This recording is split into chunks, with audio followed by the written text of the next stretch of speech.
Welcome back to Living Local. If you're looking for something to help keep the kids busy this summer, look no further than the Figge Art Museum. They're offering a number of camps chock full of programs and activities to keep the kiddos entertained and engaged. And joining us to tell us more about what's being offered is Kili Alexander, Figge Studio School Coordinator, in this segment sponsored by the Figge Art Museum. How are you? Hi, I'm good. Thank you for having me. Absolutely. You were saying you just got to the Figge in February, yes. right? So you're brand new. Yes. And new to the area too. Only been here for a couple of years, right? Yes. 4 years now. That's great. And what an organization to work for. Absolutely. The Figge's fantastic.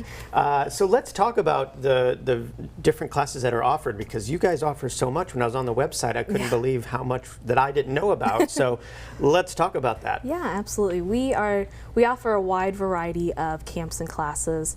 Camps usually are about a week long and are multi-session, about 3 to 4 sessions. And anything else, classes encompass anything just from a single session up to even 4 or 5. Just really depends on what the subject is being taught. Yeah, and we went on your website because we were amazed by how many, so we went ahead and scrolled through there. It's kind of impressive that you offer so many different kinds for so many different ages too. Yes, when I looked on that was insane. My daughter's 10 and she'll be with me for a lot of the summer, and there was a few that I think she's a aspiring artist, so I think I'm going to have her come over and take a few. And you find, I mean, it's just from little kids up to adults, you kind of probably cater to everybody. Yeah, it's majority really of our summer camps are catered to children between the ages of 5 and 18, but there are still plenty of classes for adults as well too. Yeah, and let's talk about a typical day for a student and what they can expect when they come to one of the camps. What does that look like? It's really just coming in, getting dropped off at the museum, checking in with the appropriate staff, and they're also going to head up to our studios, which are located on the 2nd floor of the museum. Okay.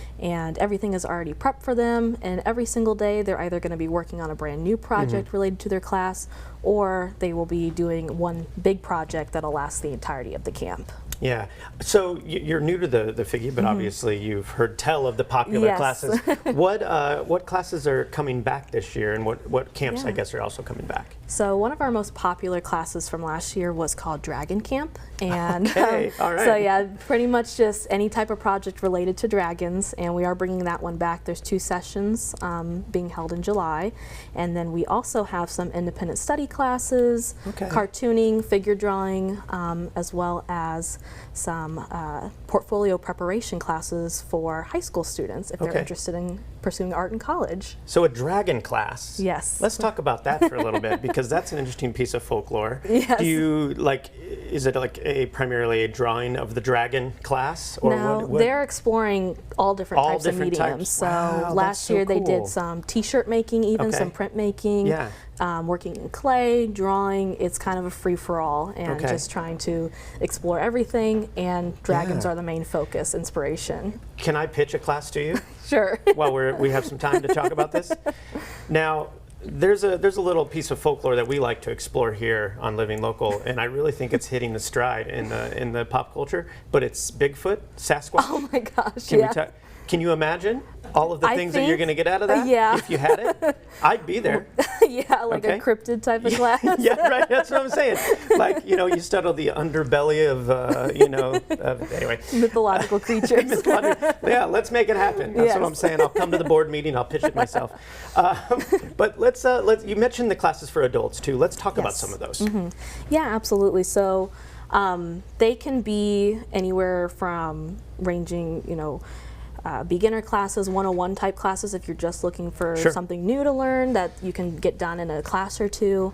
And there's also options where you can kind of just work on your own and develop your skills over time, such as oil painting classes, and there's a wide variety. We also offer a monthly wine and art class, so if you are looking for something as well too for a family member or a group of friends to go out just for a night, 2 hours, you get to hang out and make a piece of artwork with your friends. Yeah, and I encourage everybody to go on that website and kind of scroll through, because it's kind of amazing how much is on there. There's a lot. And let's talk about the benefits of taking art classes, because art is a powerful tool in all mediums, and a lot of times it's a good escape. But let's talk about the other benefits. Yeah, I could honestly go on about that forever, but let's do it. I'll hit like the main points, but Like you said, it's a good escape. It's a nice stress relieving activity, but it's also really great. It's a great way to find your community and also foster collaboration no matter what age you are, especially when it comes to kids, when they get experiences to, you know, reach out and learn from other kids and learn from their experiences too. That'll just honestly help them in the long run for when they become our next generation of adults. They're going to learn how to work with constructive criticism and just find new ideas from other people, which we all have to do on a daily basis. Right, yeah.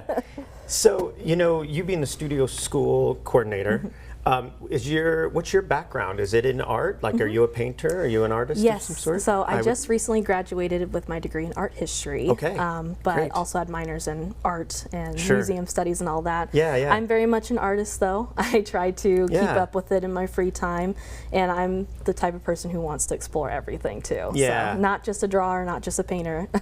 I like to do it all. Do you have a specific medium that you like to dabble in more so? Do you in oil, watercolor? What is your... I would say for painting wise, definitely oil. That's one that I really enjoy doing.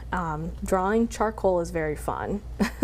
Sure, yeah. I always like to pretend I'm an artist and pretend I'm just doing abstract, but I really don't know. I just like, I don't know. There's something like really stress relieving about it. If it's like 2 in the morning and I've had a long day, I'm just gonna get out a bunch, because my daughter has so much in her room, and I'm like, all right, let's see what I can do. And I never come up with anything like coherent, but in the moment I'm like, wow, this is really something. It's all about the process to me more than the end product. That's so cool. Well, let's tell viewers how they can sign up for one of these classes or camps. Absolutely. So you can sign up through our website, of course, and there is a section where you can search by the age, type of class, skill level even as well too. And on every single class listing, if also has my contact information. Oh, perfect. Email and phone number. So if there's any issues or if there's any questions about the specific class, they can reach out to me directly as well. Well, hey, Kili, thanks so much for coming and chatting with us. It's always nice to talk to artists. Thank you so much. Learn more about people. So thank you so much, my dear. Again, this segment was sponsored by the Figge Art Museum. For more information, go to figgeartmuseum.org. We'll have all those details posted at ourquadcities.com.